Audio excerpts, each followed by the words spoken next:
Hello, lovely podcasters.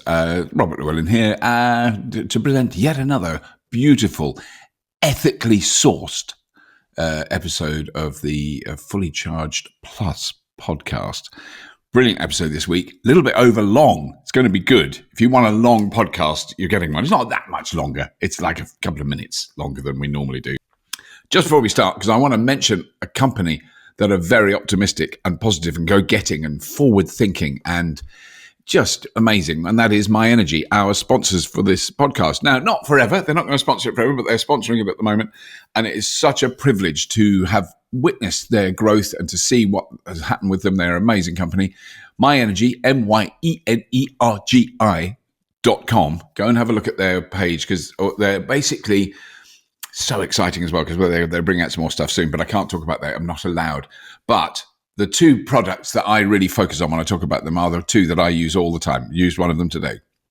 Zappy Charger and Eddy Energy Control Module. I'm calling it that. Zappy Charger is in my garage, and I've featured it on the Fully Charged show a few times. It's essentially very simple. What it does is plug your car and charge it, just like a normal charger. Another one is plug your car in and charge it when your energy demand is high in the house, so lower it for the car. And also when the energy on the grid is not that good, is dirty and expensive, maybe don't charge then. That would make a lot of sense. And then there's other settings where this is so easy to do. What you have to do is press a button and go beep, beep, beep, one button. Beep. So that's scrolling through all the different settings. And then there's one setting which takes no energy from the grid ever. It just doesn't take anything out of the grid. It just takes it from your solar panels if you've got them installed. Obviously, if you don't have solar panels installed, that's quite a slow way of charging your car. You basically plug it in and it does nothing. But if you have got solar panels, it takes whatever excess energy is coming out of those solar panels that you're not using in your house and would otherwise return and be fed into the grid. It puts that all in the car. It is amazing. I have now done, I reckon, 22,000 miles of driving over the last, I don't know how many years, let's say 6 or 7 years since I've had that fitted, maybe 5, 6 years. I can't quite remember. Long enough. At least 20,000 miles of driving where 100% of the fuel I've used has come from the solar panels. I think that's amazing. That is amazing. What we're experiencing now, we're on day 24. Now, we did break it. So we're on day 24 without using any electricity from the grid, except for one night when my wife had to drive quite a long way, and the next morning we charged the wrong. It's too boring to go into. We hadn't charged the car properly, so I had to charge it at night. But actually, it only was 21 kilowatt hours that I put in the car off peak. So in the last 24 days now, I've used 21 kilowatt hours of electricity at 5p a kilowatt hour. I pay for that at the moment. It's going to go up in September, but that's what it costs now. 21,525. It's some money. It's not very much, really, when you consider that's nearly a month without any electricity coming from the grid, which means we don't pay for that electricity. And the thing that's really been bugging me recently is, all those arguments, which I sometimes get accused of on the Twitters, etc. Yes, I'm privileged to have that, but I shouldn't be.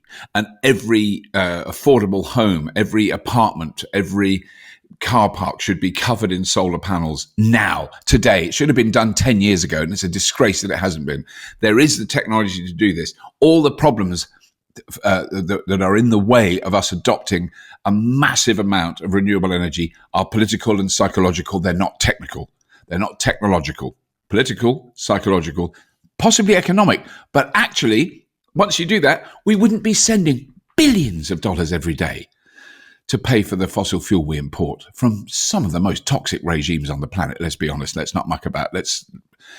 Either you invade your neighbors or you behead a load of people or you chop up a journalist in your, what are we going to say about that? I don't want to give those people money. Today's guest, amazing woman, Helen Czerski. She's appeared on Fully Charged many times, done brilliant shows for us, covered amazing topics, batteries, fusion, all manner of stuff, cycling, amazing bikes, all that stuff. She's an incredible scientist. She's just come back from a trip to the Baltic. She will talk.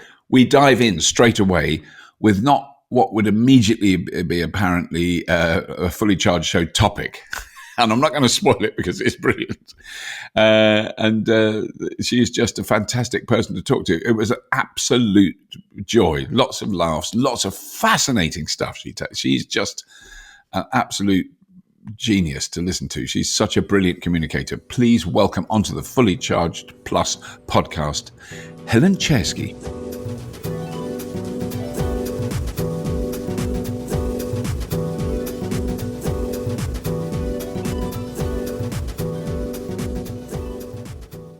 So, Helen, welcome back to landlubber land, because I know you've been at sea for a long time. But look, just quickly, because you just mentioned this before we started, you have to explain about, I'm going to get it wrong, whale earwax.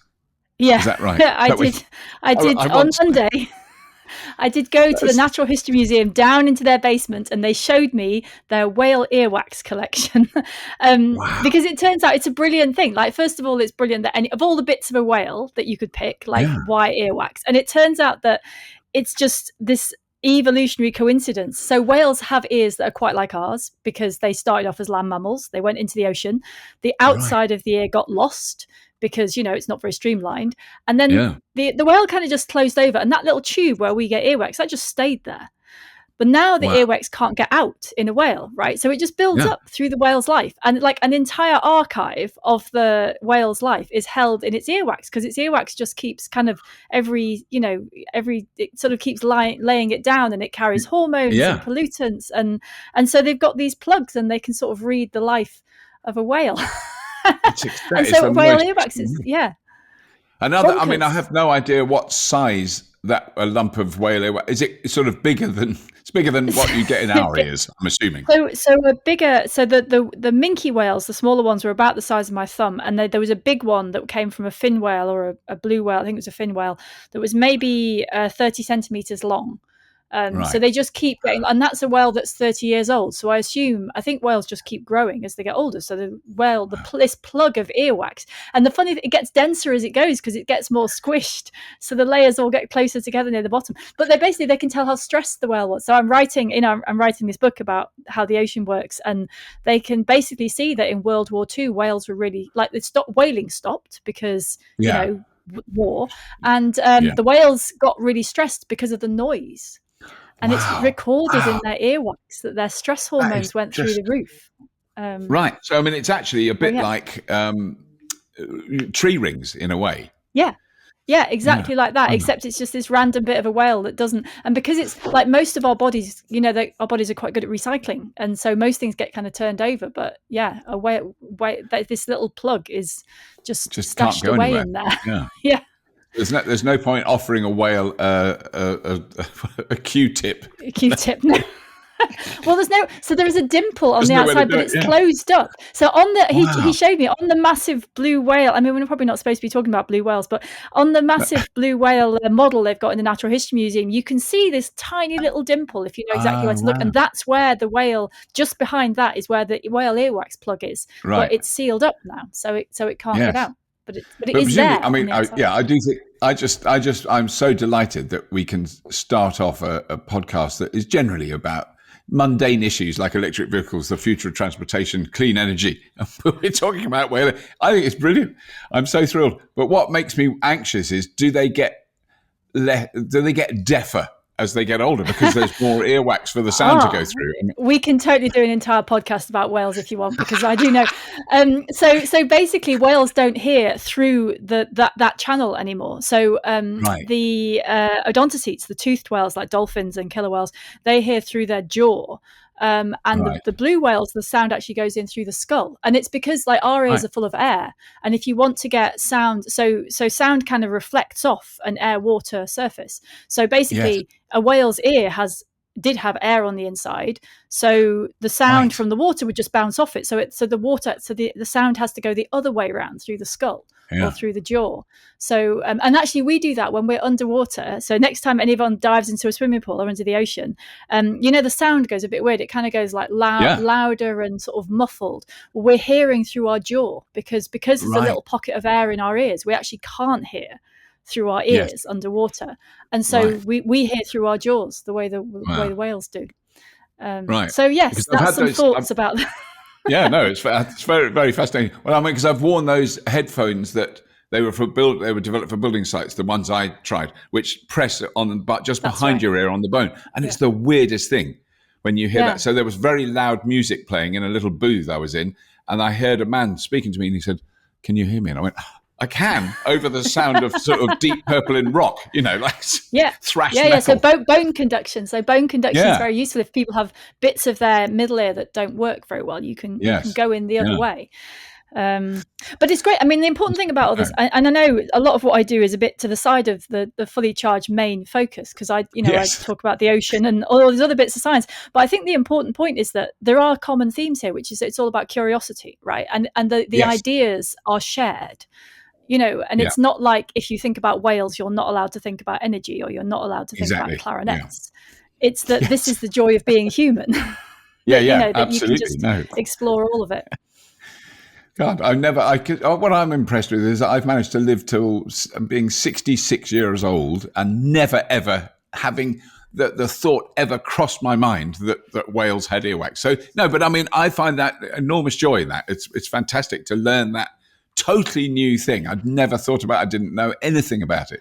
Just that's extraordinary. Anyway, we won't focus on that, but we will focus on what you've just been doing, because it's been very aquatic and ocean based. So you've been just to make sure I know what the boat is. You've been on the ship, the research ship that wasn't named Boatface. Am I correct in that, or is it another ship? So this one was another ship. So I have been on board Boatface, but not when it's been out at sea. And I still meet many people in the world who are very distressed that it is the Sir David Attenborough, known as the SDA to the science community, rather than Boatface. It makes a lot of people very, very angry. I'm fine with it. I think Sir David Attenborough is a perfectly acceptable name for Well, I saw it off. We did a great thing, because it came to Greenwich. The Sir David Attenborough and Boatface came to Greenwich, and there was this whole exchange with, on the shore there were a load of kids dressed up as penguins, and they squawked at the ship, and the ship honked its horn back, and it was very fantastic. Lovely. So anyway, what was I talking? So the ship that I was on was a bit smaller than that. It was in the Baltic Sea. So my actual academic job is studying how the ocean breathes and studying breaking waves and bubbles at the ocean surface, because they help the ocean breathe. And so I was on a ship in the Baltic Sea, where I've not worked before, because normally I'm out far in the ocean, like out in the middle of nowhere. And so we're in the Baltic Sea between Sweden and Latvia, studying ocean breathing there. And it was working with good colleagues that I know well, just 12 scientists, 12 crew on board, and everything went wrong. Like every single thing. This cruise will go down in legend for everything having broken or gone wrong, or sort of, we were trying to find invisible things in the ocean. Actually, I'll tell you what, so just because tangents are clearly going to be a theme here. So today, just a couple of hours ago, the death of James Lovelock was announced. So the guy who came up with Gaia theory. The Gaia theory. But before he was 100 years old? He was 103. He died on his 103rd birthday. Wow. So he, clearly did all right for him, this theory. But basically, so he was the NASA scientist that popularized the idea that the Earth is a single system. And, originally people took it as the Gaia, the first version was that it was actually conscious, and that's just moved into Earth system science, where it's just all interlinked. Anyway, so he's known for Gaia theory, which he would never say what Gaia theory was. He just used it to annoy people and sort of ask questions. But before he did that, his actual scientific invention was that he invented this device for detecting CFCs. He could detect CFCs in the atmosphere. It's called an electron capture detector. And that device is what we were using on the ship that I have just come back from to detect the ocean breathing processes. Because we use, for that, one of the ways of doing that is to use a similar gas to a CFC. It's not nearly as dangerous, but you put it in the water and you can see how quickly it comes away. So we were actually using like that device, which was invented by him. And it's one of those things, that's the way science works, right? These ideas, they all have legacies. You don't know where they're going to pop up again. So we did use it. We did detect the gas. It did And that lots of work, things went wrong, but we did get some data. Yeah, it did. So we put this gas in the ocean and tracked this invisible patch of it. So I was telling the ship I was part of that team, so I was telling the ship to kind of turn left, turn right, doing zigzags across this patch, trying to find where it was in the water and monitor it. And of course, you can't see it. So when we left, because something went wrong, and we came back, we had to find it. It's like this big sort of detective thing where you're kind of going, well, where's it gone? You know, where have the currents gone? Where's the wind gone? Where do we think it might be? And it's like it really is like a sort of hide and seek type game. Right. And after a while, you do think that it's out to get you because it's gone somewhere weird. But yeah, so we were, and I was measuring bubbles whenever the breaking waves got going out at sea. So so that was a month on a ship. Wow, you were there a month. Goodness, yeah. Wow. And it's also the only thing I know about the Baltic is that it's not very saline, is it? Hasn't it got lower? It's completely bonkers. It doesn't. When I had that explained to me, I couldn't believe it. Right. Yeah. No, I've never. So I mean, out in the open ocean, there's a standard salinity. The units don't matter. In the Atlantic, it's about 36. And in the Baltic, because there's loads of rivers run into it, but there's not, the entrance from the ocean is really small. It's about 7. So it's about 20% of the salinity of the rest of the ocean, but it's all in layers. So it just sits in these mad layers that are sort of go down. And then at the bottom, it's kind of colder and deeper. And at the top, it's warm and fresh. And it's, I mean, I've never seen, it's like as for an oceanographer, you go into that environment and it's like it's broken all the rules. What is this? So it is very, very fresh, and it still managed to rust the instrument of mine that leaked. So there was enough salt in it to cause a lot of damage. Because I do remember when I was in the Baltic, I put my hand in the water and tasted it, and it was salty, but it was not like doing it on Clacton Beach. You know, it wasn't as salty. It tasted less salty to me.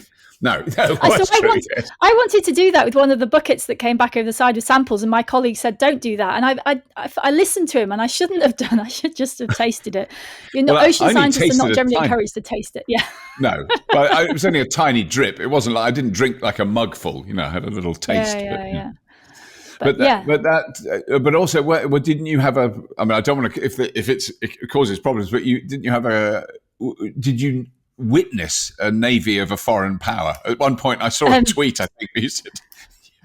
We were quite close to some areas of coastline where some people might have been unhappy if we'd seen too much.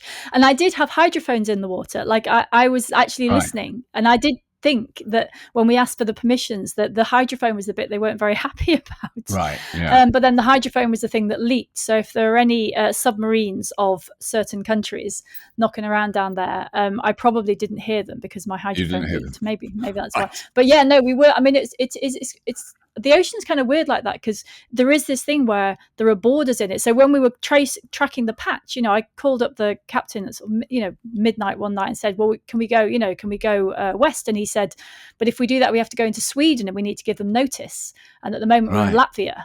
And it's like, you're like, we're just in the middle of a patch of ocean. There's no...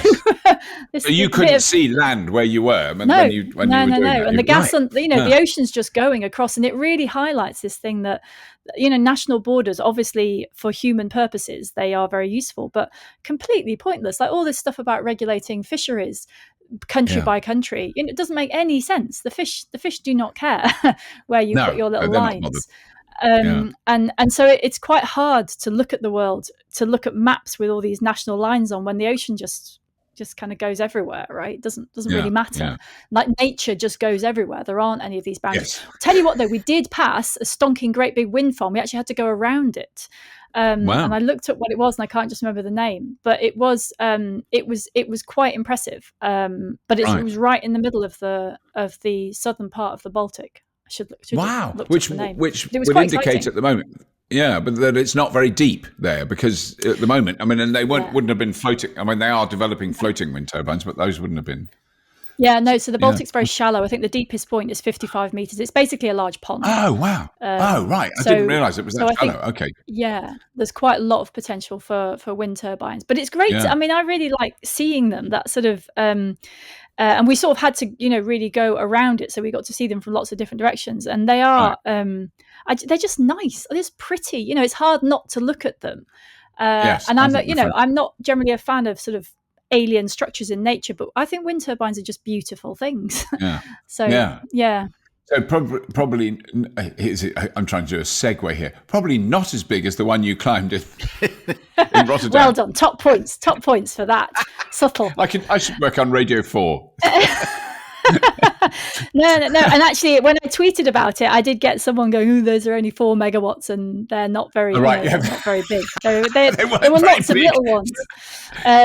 But it all counts. And so yes, the one I went to see in Rotterdam was 14 megawatts, and those they are, what I like about that technology is just that there's so much energy in the wind.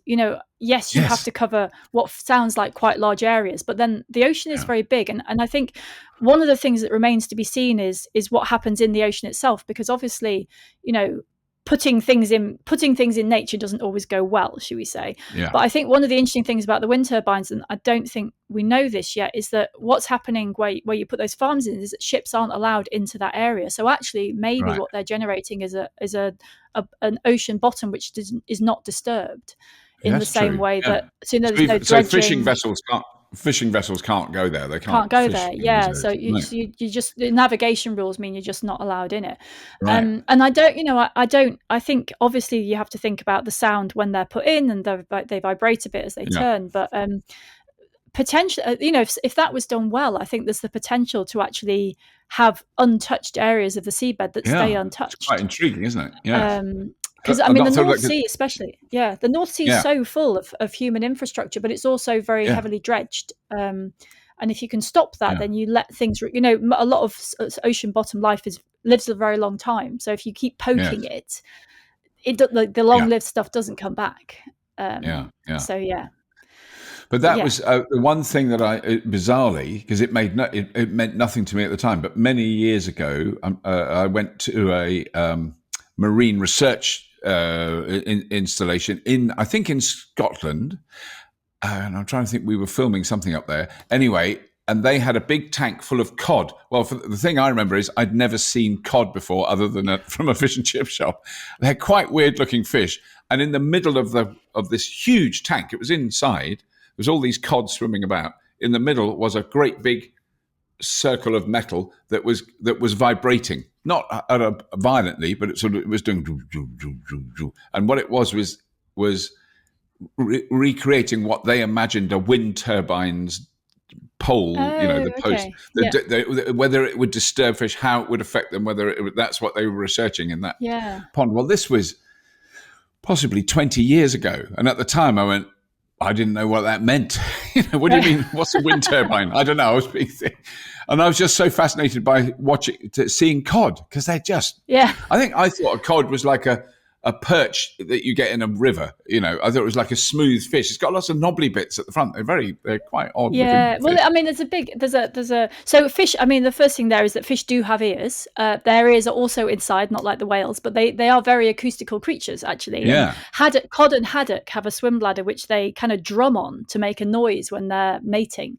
And that's how they find each other. So they've got that. It's like their voice comes from deep inside the fish, from the swim bladder. But there's a whole other thing about fish. No one knows. So tuna, for example, tuna is the most magnificent fish, and like all of us, I guess, who grew up in this country, I grew up with seeing these little cans of tuna, right? That are these miserable little pokey, horrible things. And then at some point around the age of 20, someone showed me what a tuna was. You just go, this is literally the most magnificent creature I've ever seen. It's huge, very, very powerful, warm-blooded, an incredible swimmer. And to sort of poke it into these little tins is such an insult. So I think there's a lot of things, I'm all in favor of people actually seeing what cod is. And I went to, this is, I don't know, like I said, tangents might be a thinker.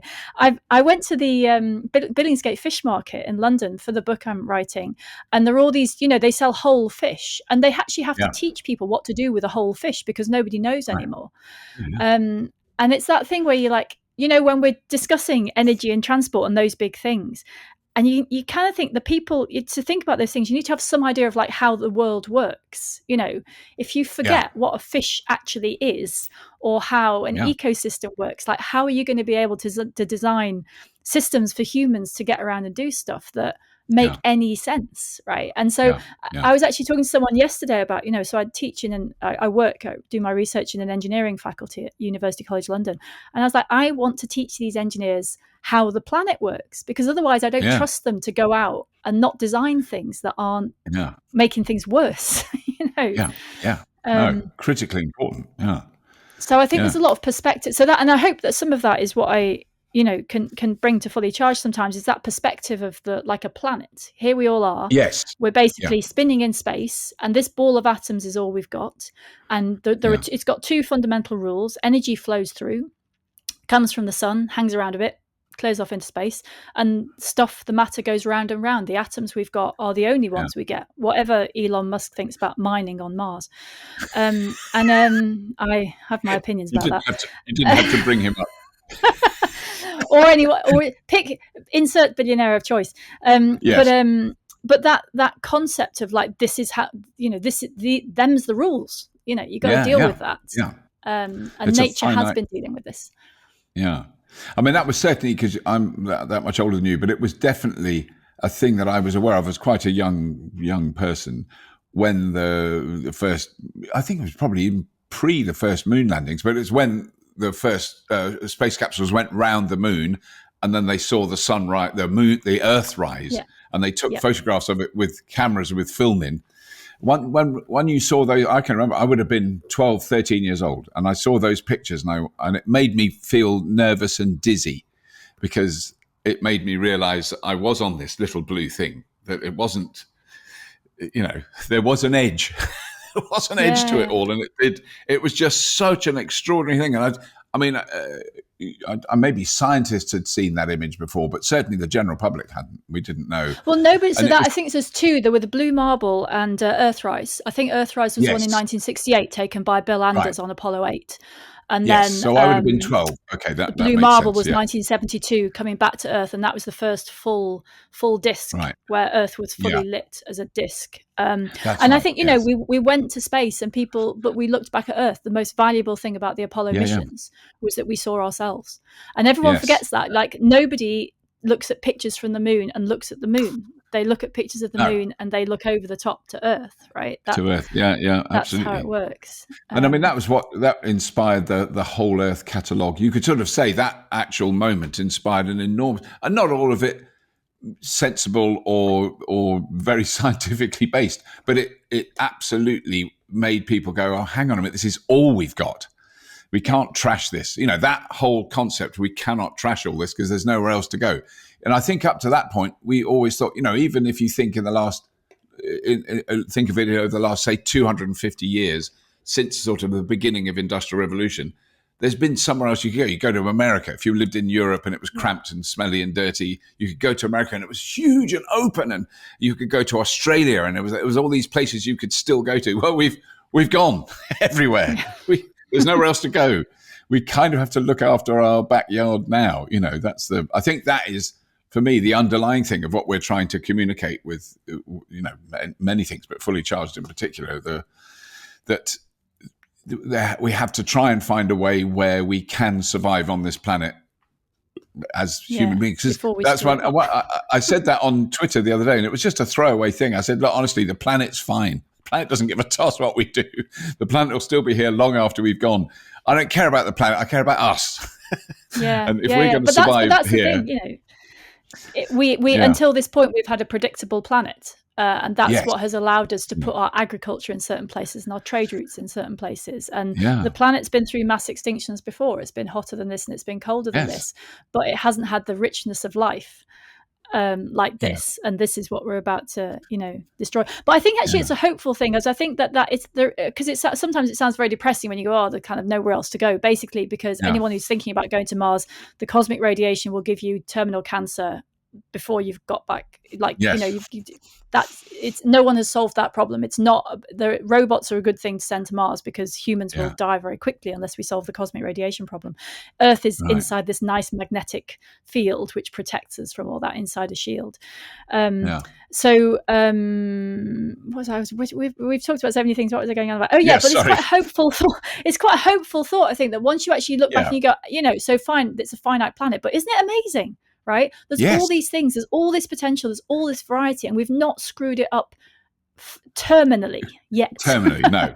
We've made a bit of a mess. We've definitely screwed it up, but it's still here. And it's still, and you can see evidence, that thing of like where you really connect to being on the planet. So I was in Paris a couple of days ago on my way back from the ship, and I saw Foucault's pendulum. Now what that is, for anyone who has better things to think about, amazing. From hanging from the Pantheon in Paris, there's this huge pendulum, and it keeps swinging in the same direction, but because the Earth is turning underneath it, it looks like the direction of the pendulum is changing, and effectively you are watching the spin of the Earth, right? You are watching flat Earth take that, flat Earth. Yes. Why does that happen? Yes. But it's that, like, you can see those connections where you're like, isn't this amazing that we live on this planet that has all these intricate connections, and it has energy in loads of places, and it has all these places for us to go to, and if we just sort of work out how to work with it a bit, how much better is life going to be? And and I think that's the great thing about the things we talk about in Fully Charged, actually, is that this isn't some kind of hair shirt exercise. This is like, actually, if we think about being what we actually like doing as human beings, and which is spending time with our friends and our family, not buying Gucci handbags, I mean, for most people, and it's I'm sure there are exceptions, but it's like, and if we just enjoy being part of it, then that's the most amazing thing we can have. And we can have all the ideas and curiosity and exploration. It's just that we need ingenuity. We need to think about progress in a different way. But I think it's really exciting. There's a better way. Yeah. And that's one of the critical things, because I remember talking about that. Now I'm just going to find it now so I can remember. Oh, it's there. That. So Robert's just got up from his desk and gone to his shelf. That's what's just happened. It might make you rant, which is fine. But what's this about to be? Oh, it's a piece of coal. Is it? Well, no. It's obsidian. It's from the seabed. It's from the seabed. It's a nodule. Off the seabed. It's a manganese nodule. It's a nodule. It's a manganese nodule. Because I interviewed it. Oh yeah, you've actually got. So I've only seen them in the museum, like in colleagues who study them. I didn't know. Right. I'll bring it with me next time we meet, so you can see it. But they're really heavy. They're really dense. Yeah. Yes, it's really heavy. It's a tiny little thing that's quite heavy. But so I interviewed the guy from Deep Green, which is the company that are developing the machine that goes along the deep seabed where there's nothing. Yeah, because I remember mentioning... They've changed their name to the Metals Company. Yes. They are... Oh, is that what they've done? Okay. Yeah. But I think, the important... So I write about that in my book, but and about those nodules, but they've taken millions of years to form, basically. It's the most incredibly slow process. I think they grow like a millimetre every 200,000 years or something. Like, they are phenomenally slow. For people who are listening, it's not a very impressive thing. If you walk down a tarmac road, you'd see this like lying on the side of the road, you just kick it out of the way. It doesn't look spectacular. It's a lump of black stuff with some lumps on it. So they call them sea potatoes sometimes. So if you look at the videos of the seabed in the deep sea, so they form at very specific depth between about 3.5 kilometers and 6.5 kilometers deep. Wow. So it's the big flat plains in the deep ocean where they form. And if you look at the videos of research kind of little robots going along the surface, it just looks like a big plain and someone's just dropped potatoes all over it, except they're these kind of dark potatoes. And then you look and they've got these weird things growing in and on and around them, and eyes. I've got, my colleague showed me a picture of one, and it's got this little hole in the top, and there's these little eyes peeping out of it. And this thing is at 6 kilometers depth in the ocean. There is no light, and it's got these little eyes looking out at something. So these are really special ecosystems. So this is the sort of the concern is that we don't really know what they are, and we're already talking about destroying them. Destroying them. Because that was my worry all the way through talking to him, because the way he spoke about it was, certainly if there was no side effects and you could gather these things out, what they do is save an enormous amount of digging. I did understand that, because there's such concentrated forms of all the things that the nickel and copper, and I can't remember, the actual combination of materials manganese in manganese manganese so and to get a ton of manganese out of the ground, you basically dig up half a mountain, and to get a ton of manganese from those, you lift a ton of them. They're kind of that concentrated, so that you go, oh, that's surely a good thing. And then I did worry. And then I think I mentioned it to you. Oh yeah, and I might have had a rant. I was right to worry. Yes. Yeah, but it is one of those things where it's like, there are, first of all, we're finding ways to replace those minerals, I think, but from making things in different ways that don't require them, but also it's such a hurried thing. So basically somebody had to go at that in the 70s because mineral prices went up briefly, and then environmental regulation kicked in and everyone went, no, why don't you just leave it where it is? It all moves too slowly to know what the effects are, and if you kick up large amounts of dust in the deep ocean, it causes problems elsewhere, and we can't monitor it. That's the other thing. It's really hard to regulate because where's the little police car that's going to go down and watch what they're actually doing, and it's very energy intensive. It's a big operation to do. So I think it's one of those things. My colleague Adrian Glover, who's at the Natural History Museum, does a lot of work on this. Is that his point of view is that let's not destroy it before we understand what it is. Because it might, like, Earth is full of these unexpected connections, right? Like the whale earwax, that things tell you things, and maybe maybe we should at least wait a few years to find out exactly what's going on down there before we start, just because every other time humans have tried destroying something, it's not gone well. So what's the hurry, I think, is his sort of, no, I agree with you entirely. I mean, I think the point I was, I guess, aiming at is that and I've just had some stuff on Twitter about this. It's all well and good with your fancy batteries, or it's all well and good with your fancy electric motors, but what about the impact of that? And it's like, or they're just coming up with reasons not to do anything. And my response is now, I'm sure you're making a really good point. I never get cross about it. I'm sure you're making a really good point. Should we just continue to import toxic fossil fuels from despotic regimes and just forget about it? Because that's kind of the choice we're faced with, in a sense.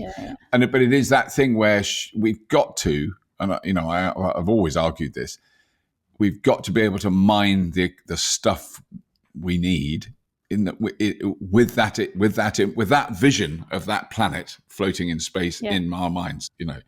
We cannot just do what the fossil fuel industry have done for the last 150 years, which is go, there's oil there, let's get it out. What do you need to get it out? It doesn't matter. Smash it, burn it, set it on fire, explode it.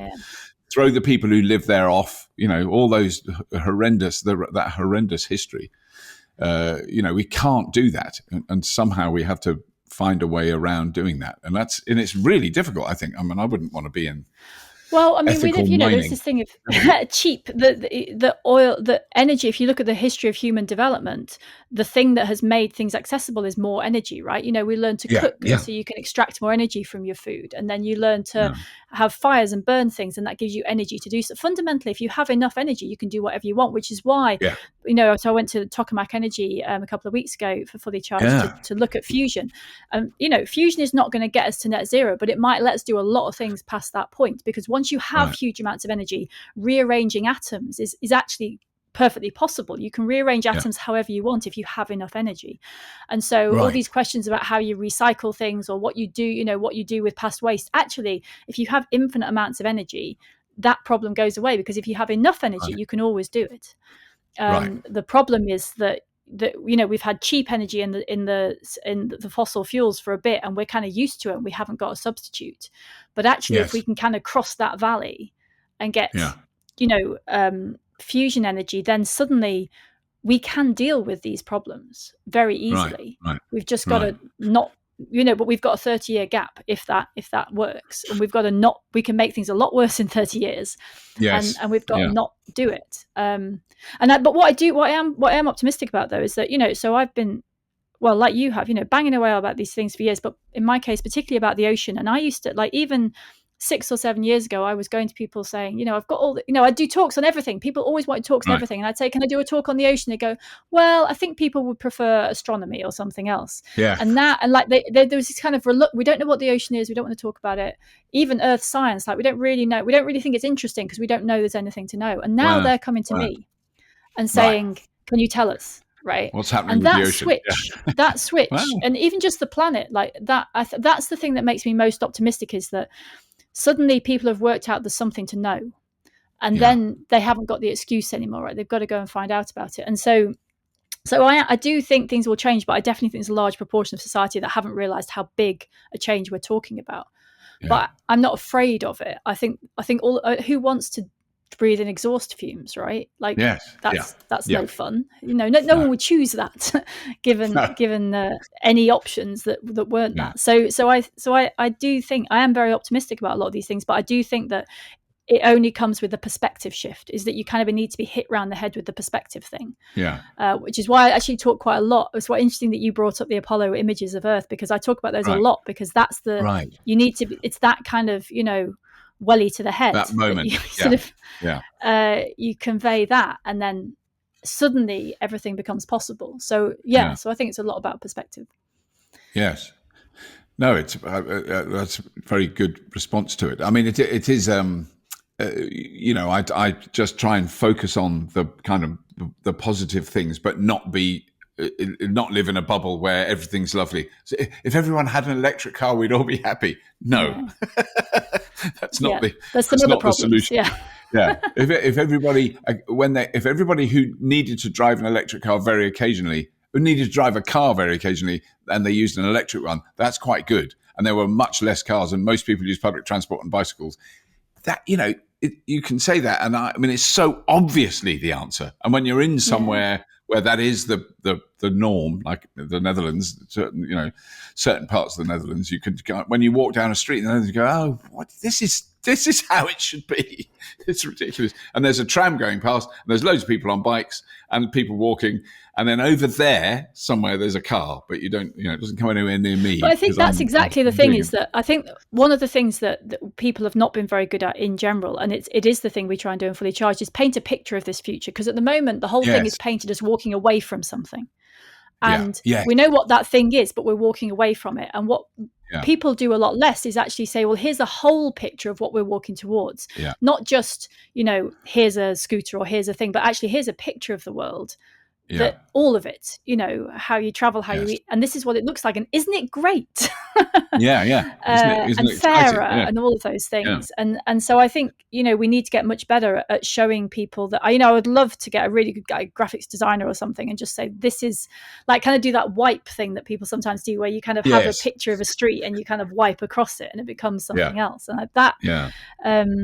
But and I think that's the biggest challenge in a way, because once you can imagine something, people are prepared to walk towards it. But at the moment, people don't really know what they're walking towards, and that holds us back. And we're used to. I mean, it's normal. It is that thing, and it is a word I love using in reference to burning fossil fuels. Is it's normal. It's what we've all grown up in a world that is entirely built around that. There's no one on the planet that there's people who've been very badly affected by it more than we have. But there's no one that isn't affected by it in some way, because everything we eat is moved by it. It doesn't matter, everything is reliant on it. And that shift, I find that shift, the more I think about it, quite daunting. And the more, like, I went to an energy conference recently where that was being discussed in great detail by really proper, clever people. And you just go, that's a huge problem. There's just the quantity of fossil fuel that we burn every day is mind-boggling. I mean, it's a vast amount of energy, and replacing that with something else.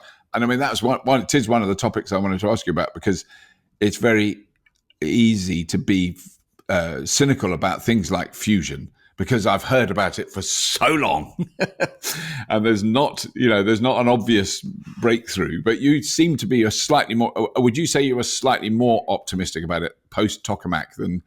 Well, so it's more that because I've seen almost every proposed form of fusion now. I've been to NIF in America. I've went to First Light Fusion, which is the inertial confinement. Seen the tokamaks. This is the second or third one I've seen, I think. And the thing that the reason I am optimistic, so I think probably this time full commercial fusion is only 30 years away. I think they'll reach break even within the next 10 years, because there's all these different methods and they're all learning stuff. And there's, some of them do have sort of fundamental problems that haven't been solved yet. But I think there's so many, it feels like it's kind of reaching critical mass. And that once they start solving some of the hard problems, they're all learning from each other. So I am quite optimistic about fusion happening being sort of ready 30-ish years from now if we put effort into it, because I think it's starting to look like a solvable problem, like a specifically solvable problem, not a generic, oh, this would be nice, let's give it a go. But if we solve A, B, C, and D, we get to something we can do. But I do think that scaling it up, the big question is actually going to be, how do you scale it up? I think doing it, at this point, that it looks very, very doable by any of these methods, actually, if you put enough effort into it. The question is, can you scale it up without in a way that doesn't, because one of the problems of fusion is that you generate all these neutrons. That's how you get the energy out of it, right? Because they heat things up. But then you have a whole load of neutrons which are bombarding your coating material, your sort of shield for your thing. And so after a while, that material will start to fall apart, for example. So you need to replace that. And I think that's one of the harder problems that no one's talking about. I think the magnets thing will be solved if you want high magnets. I think, but it feels like this time there's ways in. It suddenly looks like a tractable problem instead of a sort of conceptual problem. So but it's not going to happen. It's not going to get us to net zero, because it will only come online after the point where we really, really, really need already to be at net zero. So waiting for it is not the game. We have to get to net zero without fusion. That's sort of non-negotiable. And carbon capture and storage is not going to get us to that. Like, we have to stop burning fossil fuels. It's going to be a necessary thing if anyone can make it work. But that's a very hard thing. I was actually talking to one of my colleagues on the ship, spends a lot of time thinking about not just carbon uptake by the ocean, but how do you prove, if you do it, that it stays down there? So people are proposing all these schemes for the ocean, storing carbon in the ocean and on land and everywhere else, right? And the problem is not so much doing it, it's the time scale over which it works, and it's whether you can prove that it's actually doing something. And the point we face now, because my community, which is does a lot of carbon dioxide breathing stuff, carbon dioxide coming and going in the planet, that's kind of what I'm part of, I guess, is that the problem is companies are promising a lot of things and they can't be checked. So planting trees is great, but first of all, they don't really, it takes a while for trees to get going, right? So it's not solving much of a problem now, it's solving a problem 30 years in the future, which is great. Plant the trees, we're going to need that problem solved, right? But after you've done that, you need to make sure the trees don't just rot, right? Because then the carbon goes straight back into the air. Or if you bury something, if you put carbon under the seabed, you've got to make sure it stays there, which is almost impossible to prove at the moment, that it's actually staying down there. I did this calculation a few years ago, because, if you sort of count up how many bubbles might leak out, what's the minimum detectable number of bubbles? And you add that up. Let's say it just leaks one bubble every, something tiny, you basically can't detect it, so you've got no idea whether it's going to stay down there. So I think monitoring and evaluation of these methods, separate to the fossil fuels, we have to get rid of the fossil fuels as quickly as possible. But then with the carbon capture and storage stuff, it's all about, where do you put it, and does it stay there, and can you prove it's going to stay there, and how long is it going to stay there for? And I think those are much, much harder questions, and we kind of risk being blinded by these companies, by sort of venture capitalists. So, I've got a new shiny thing and it's going to do all these things. And you ask the question, can you prove it? And the answer at the moment is no, you cannot prove it. You cannot prove this is going to work. And that's a problem, because people will do things that make money, right? Companies are there to worry about their bottom line. And so that's the sort of the problem about carbon capture and storage, which no one is talking about yet. But let's sort out the fossil fuels first. Yes, because right. I mean, there definitely are people that talk about carbon capture and storage, because I'm one of them, and I'm constantly saying that's not a solution. I'm just saying it's not good. When people say, "Oh, we'll just capture the carbon and put it in old, oil fields in the North Sea," and you go, those old oil fields, they leaked all the time naturally. 500 years ago, there would have been oil and gas leaking out of those old oil fields. And then we bashed up the impermeable surface to get the oil out. So it definitely didn't leak before. It definitely leaks now. And I mean, so the way the planet works, so there's quite an important point here, I think, which is that, so the planet, our little ball of atoms here, big ball of atoms, it's quite a slow engine. It kind of, you kick it and it takes a while to respond. And so it's kind of still responding to what we've already put in the atmosphere. But the more we can take out, I mean, it will help taking stuff out if we can do it. But basically, I don't know any Earth scientists who really believe any of the schemes are scalable yet. So it's like, if you want to return the planet to equilibrium, first of all, we're going to overshoot a bit, right? We're going to overshoot and then come back, because the planet takes a long time to adjust. But if we do want to overshoot and come back down, the only way to do it is with carbon capture and storage. And so we do need to, we do need to take it. If we can make it work safely, it will help, but only if we've already got rid of all the fossil burning fuels. them, stopped constantly filling the atmosphere with more carbon. Because that was a tweet I saw, and I can't remember who it was, but it was a scientist, and I've followed her for a long time. I can't remember who it was. It's very annoying, but it was a report about the air capture, carbon capture that's in Iceland, which they're running off renewable energy, and it's just and she goes, I'm all for this, but a year's worth of capture from this machine is the equivalent of 30 seconds of our output. So it can capture in a year what we produce in 30 seconds. That's not a very good. I'm not good at maths, but I can work out that's not too good. They don't scale. And the thing is that nature takes up carbon all the time. So if we were nicer to nature and we looked after our soil better, like if you improve, so soil is a huge store of carbon, and if you treat it badly, it releases that carbon. So if you have healthier ecosystems, they will actually, that they do scale, they do scale up quite quickly. But we just have to be clever about how we do it. And actually, it's very interesting you said what you say about 30 years, because you were here that day, but we lived in this house 30 years, and it was in an open field when we moved here, and we planted loads of trees, but not really. We just stuck some twigs in the ground. There's now big trees, and they're a real pain now, because they're putting a lot of the garden in shade that we didn't want to be in shade.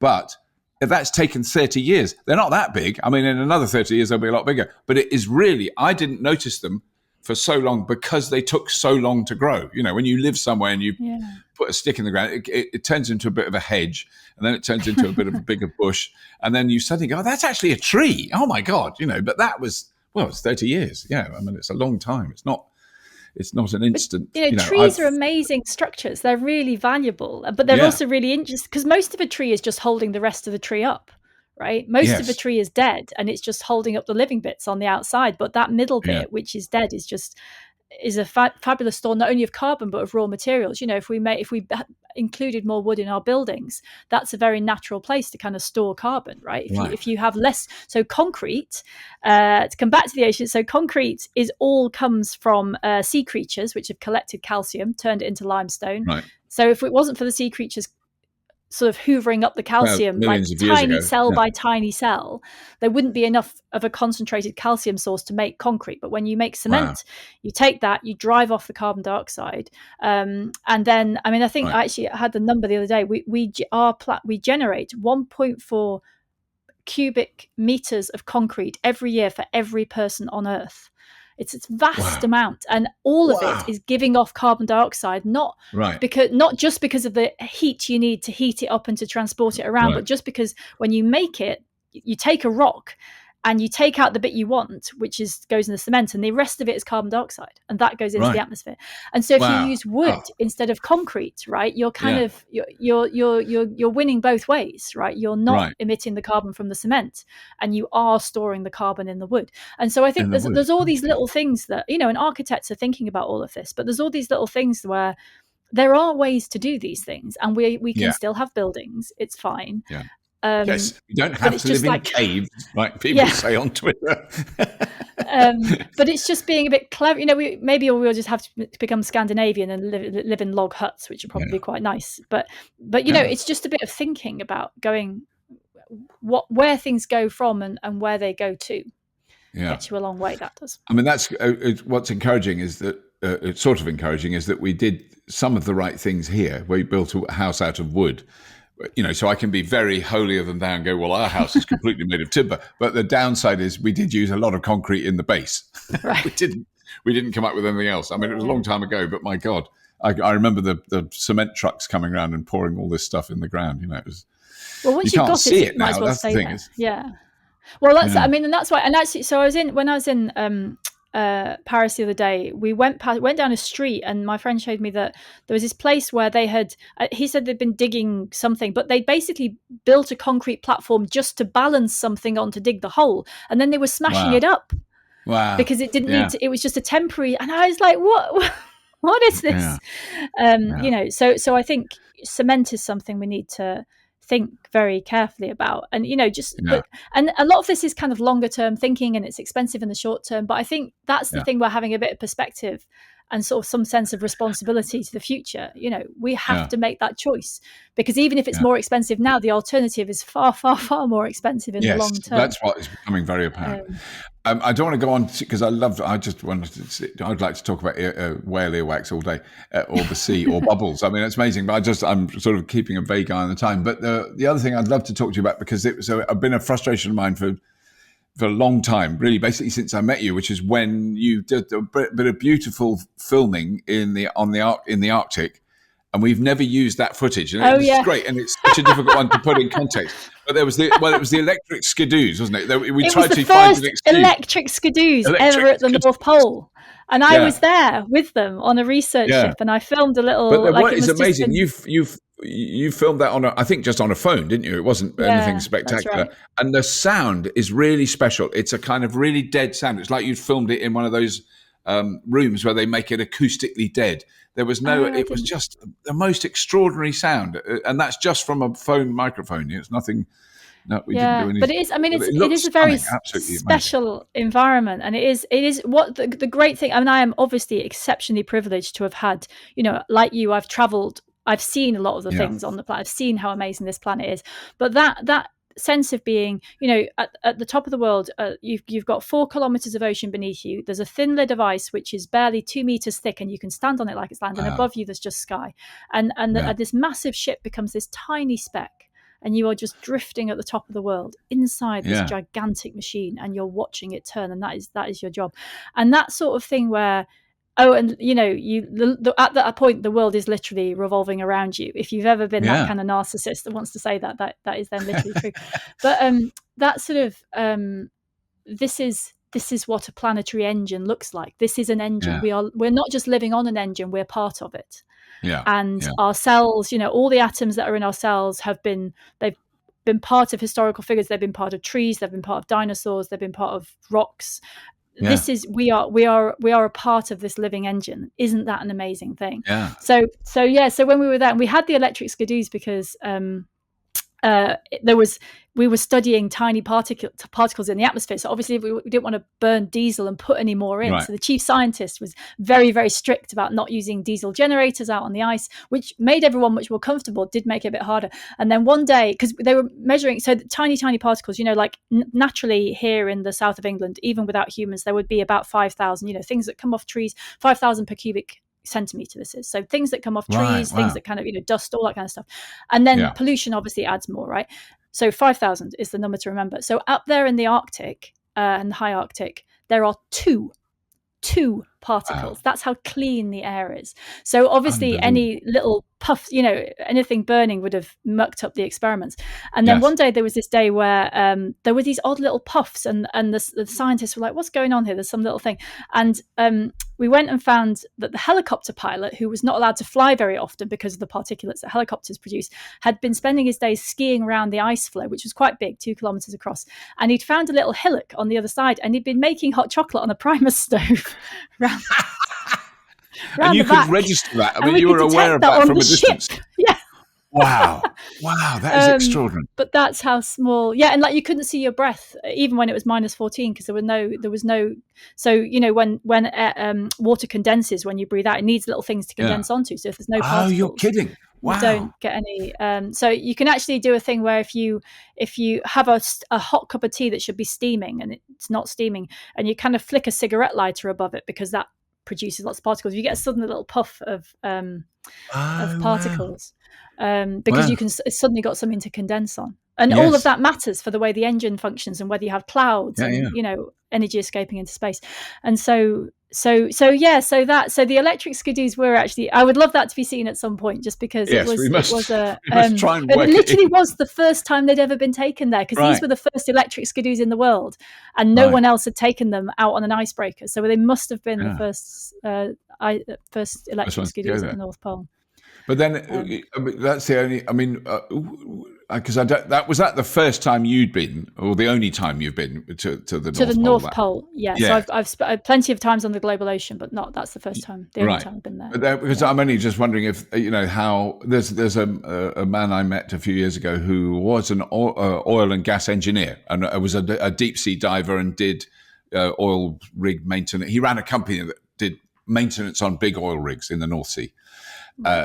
And it's so classic, and had the epiphany and went, this is wrong, we've got to do something else, and went to the North Pole and has been many, many times, to the Arctic, not to the North Pole, but to the Arctic, and has witnessed in his lifetime the decreasing ice sheet and all that stuff. So he's got no hesitancy about climate change, or he's not kind of going, well, there's pluses and minuses. It's a disaster, and he was part of it, and he's got this whole thing. Is a fascinating guy. I'll be honest, because I'm not going to name him. He's quite annoying as a human being. The smug converts are sometimes the worst. Well, yeah, I think he's not necessarily a smug convert, but he knows a lot, and he's very keen for you to know that he knows a lot. Right. He's one of those men.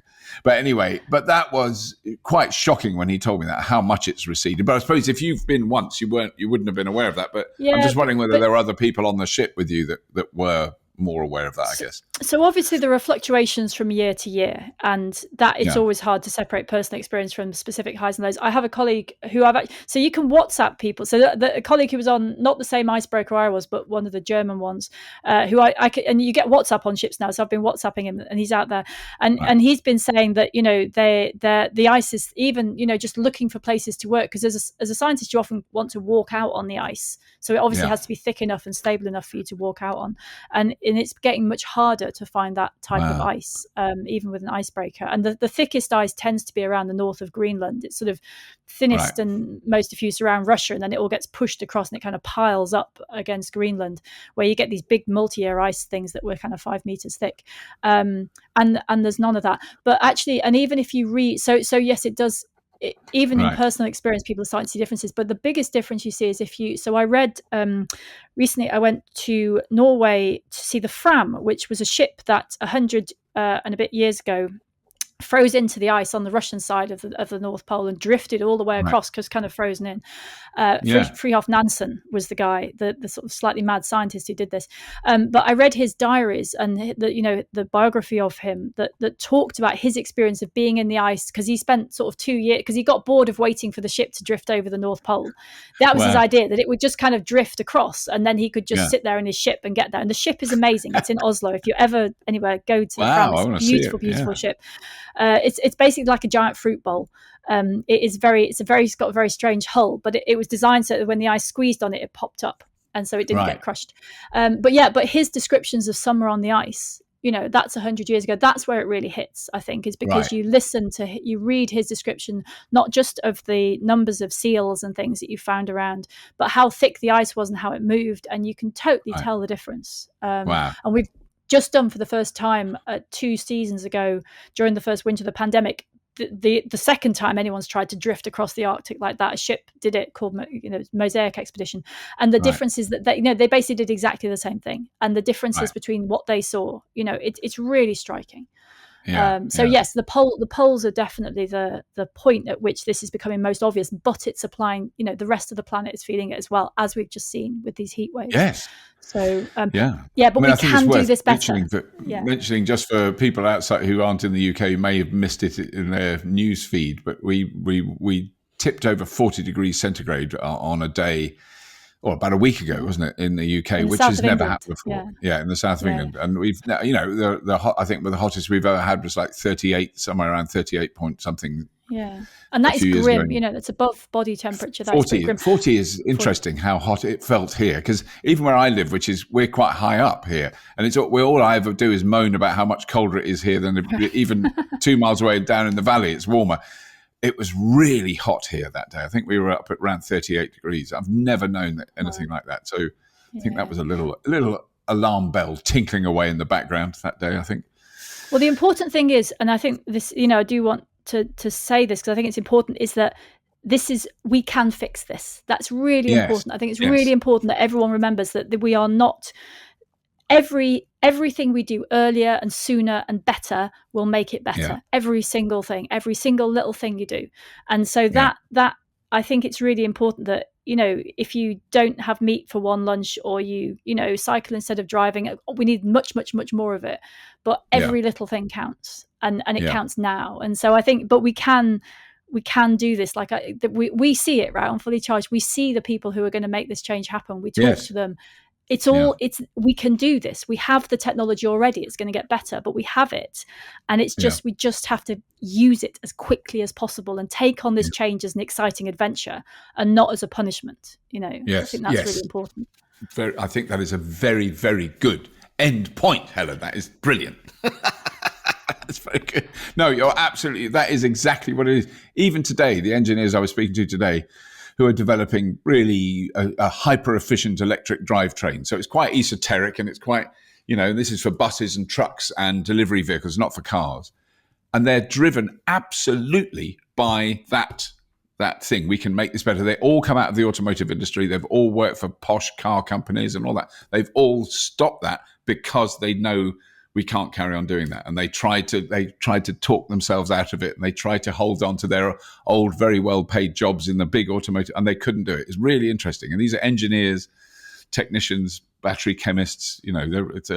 I've met so many people who, with that story that, used to work for, whoever, it doesn't matter the names, big companies that we've all heard of, and have stopped because they just can't. I can't do it anymore. They couldn't justify it anymore. They look at their kids. Often when they've had children, that it changes. And so, no, you're absolutely right.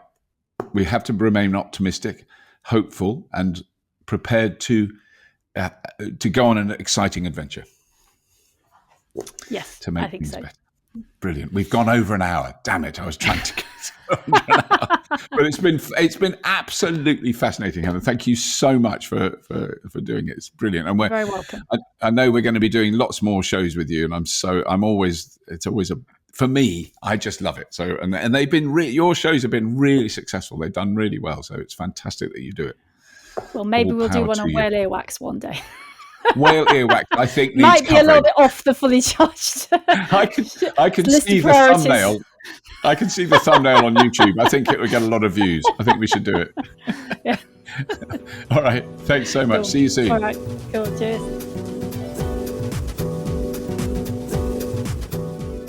Well, there we go. What a brilliant privilege that was. I hope you really enjoyed that. What an amazing one. We're so excited about the show she's going to be doing in the future. I think it's I feel incredibly privileged to have Helen working on the show. It's amazing, but it's great.